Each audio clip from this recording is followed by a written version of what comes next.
샬롬, 평안히 주무셨습니까? 오늘도 예수님과 함께 행복한 하루 되시기를 축복합니다. 예수님의 흔적 18일째 예배입니다. 다 같이 사도신경 드리겠습니다.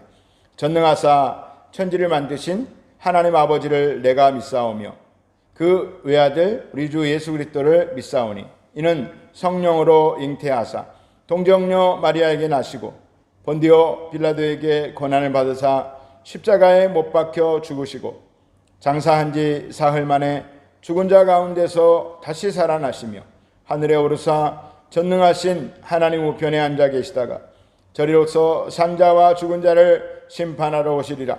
성령을 믿사오며 거룩한 공회와 성도가 서로 교통하는 것과 죄를 사하여 주시는 것과 몸이 다시 사는 것과 영원히 사는 것을 믿사옵나이다.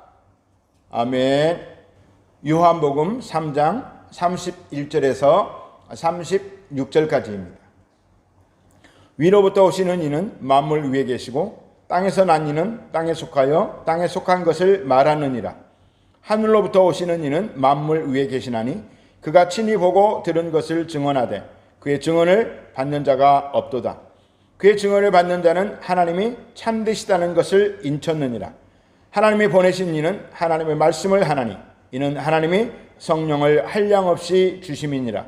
아버지께서 아들을 사랑하사 만물을 다 그의 손에 주셨으니 아들을 믿는 자에게는 영생이 있고 아들에게 순종하지 아니하는 자는 영생을 보지 못하고 도리어 하나님의 진노가 그 위에 머물러 있느니라. 오늘 본문 말씀을 누가 했는지 정확히 기록하고 있지 않지만 문맥의 흐름상 침례 요한이 증언한 것이 확실한 것 같습니다. 요한복음을 기록한 목적이 무엇입니까? 예수님이 하나님의 아들이시요 그리스도 즉 메시아이신 것을 믿게 하는 것이고 그로 말미암아 백성들을 구원에 이르게 하는 것이라고 20장 31절에 분명히 말씀하고 계십니다. 오늘 본문 31절에 위로부터 오시는 이는 만물 위에 계시고 땅에서 난 이는 땅에 속하여 땅에 속한 것들을 말하느니라. 하늘로부터 오시는 이는 만물 위에 계시나니.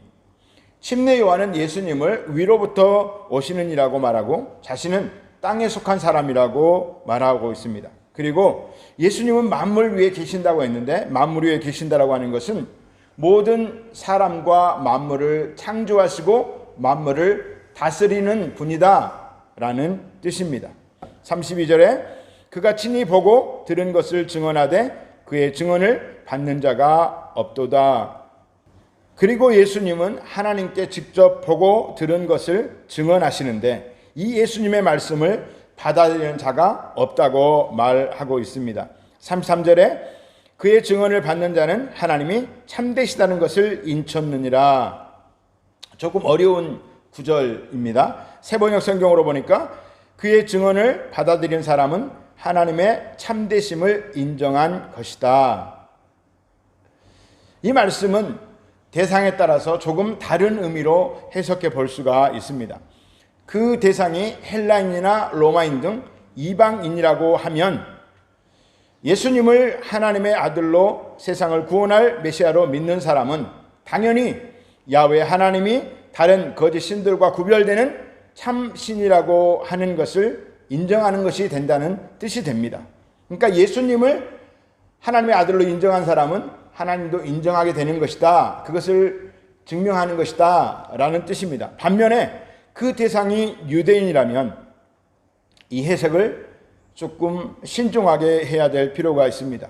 유대인들은 예수님이 오시기 전부터 야훼 하나님이 유일한 참신인 것, 이것은 두말할 필요 없는 그들의 뼛속 깊숙이 DNA까지 새겨진 실제 같은 믿음입니다. 그런데 이들이 예수님을 받아들이지 않습니다. 그러면 하나님을 참신으로 인정하지 않는 것입니까? 그렇지 않잖아요. 그래서 유대인에게는 이렇게 적용할 수 있을 것입니다. 하나님이 참 되시다는 것을 믿는다면 위로부터 오신 하나님의 아들 너희들이 기다리던 메시아 그리스도라는 것을 받아들여라는 뜻입니다.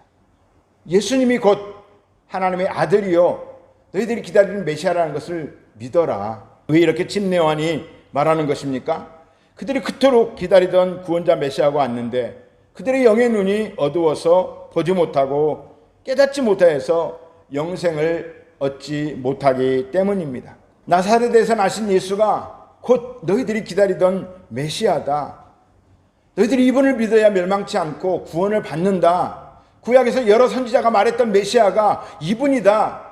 이분이 하나님의 진리요, 하나님께로 가는 한 길이요, 이분을 통하여서만 하나님 나라에 들어갈 수 있고 영생할 수 있다 라고 안타까운 마음에 열변을 토하고 있는 것입니다. 34절이요.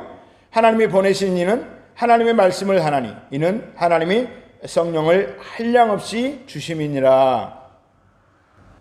하나님께서 보내신 예수님은 그분 마음대로 말씀하시는 것이 아니라 하나님의 말씀을 하신다는 것입니다.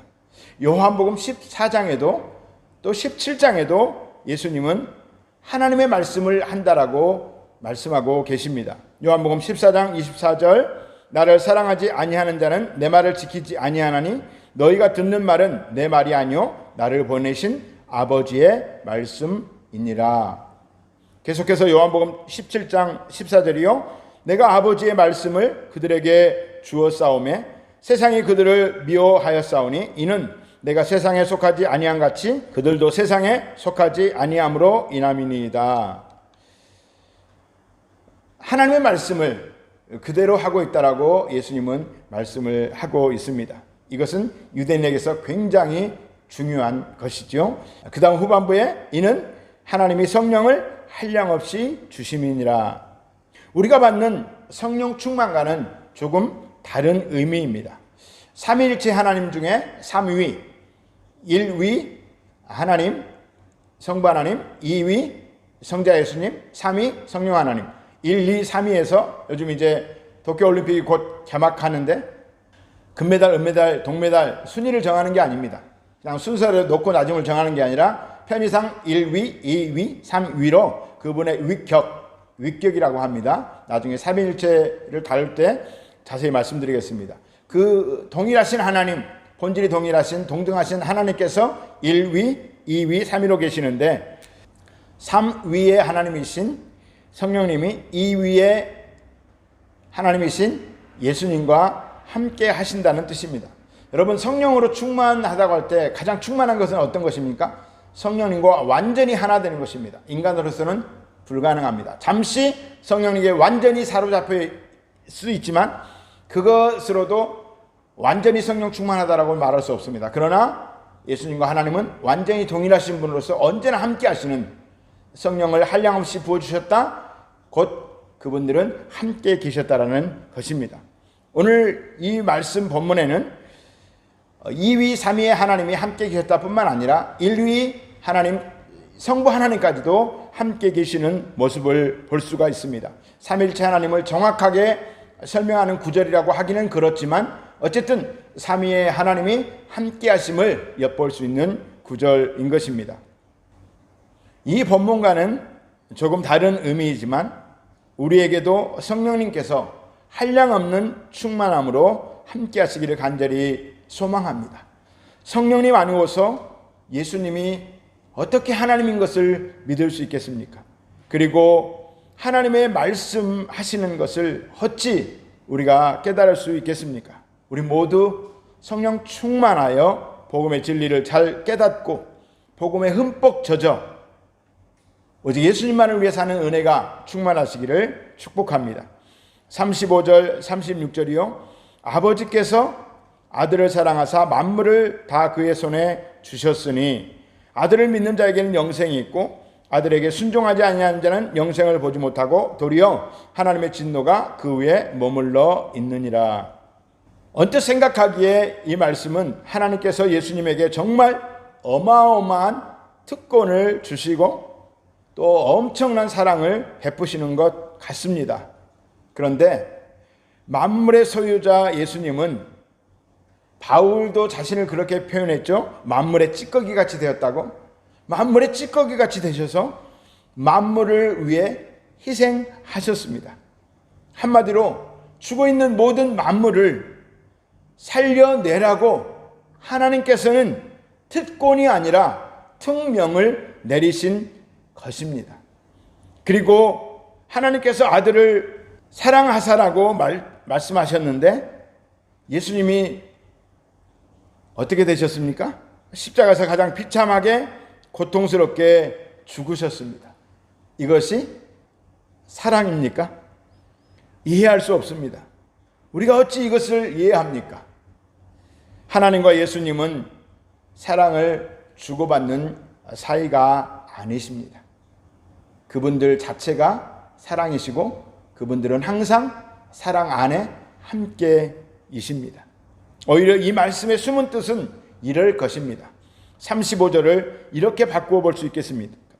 아버지께서 인간을 사랑하사 만물을 다 그의 손에 주셨으니 만물을 살려내시오. 이것이 이 말씀의 본뜻이라고 생각해 봅니다. 하나님의 말씀을 바꾸자는 게 아닙니다. 그러면 큰일 나죠. 말도 안 되는 것이죠. 그런데 숨겨져 있는 깊은 뜻은 그런다는 것입니다. 사랑하는 성도 여러분, 하나님이 예수님을 사랑하사 그렇게 하셨다고 했는데 실제는 우리를 사랑하신 것입니다. 그래서 예수님을 죽게 하신 것입니다. 그 사랑에 늘 감격하는 우리 모두가 되기를 축복합니다. 그것이 하늘에 속한 자의, 구원받은 자의, 천국을 소유한 자의 삶일 것입니다. 오늘의 묵상입니다. 하늘에서 오신 예수님을 마음에 모신 우리는 하늘에 속한 자입니다. 하늘에 속한 자의 삶은 어떤 삶일까요? 라고 하는 것입니다. 여러분, 묵상은 답이 정해져 있지 않습니다. 묵상은 그 사람 개개인에게 주시는 하나님의 감동입니다. 물론 말씀을 벗어나지 않고요. 그래서 오늘 묵상 가운데 그 하나님의 놀라운 사랑을 깊이 체험하시고 하늘에 속한 자가 과연 어떻게 살아야 할 것인가 결단하시는 은혜가 있게 되시기를 축복합니다. 이제 다 같이 기도하겠습니다.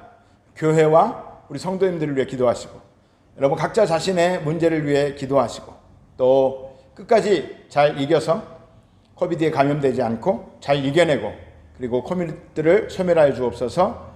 백신과 치료제가 더 좋은 것으로 많이 개발되고 변이까지도 싹 잡을 수 있게 해 주옵소서. 기도하시고 또 이 땅에 세워진 모든 교회와 말레이시아와 조국 대한민국을 위해서 또 한국에 있는 가족들 우리 또 멀리 나가 있는 우리 성도들을 위해서 우리 주여 세 번 부르짖고 기도하겠습니다. 주여, 주여, 주여.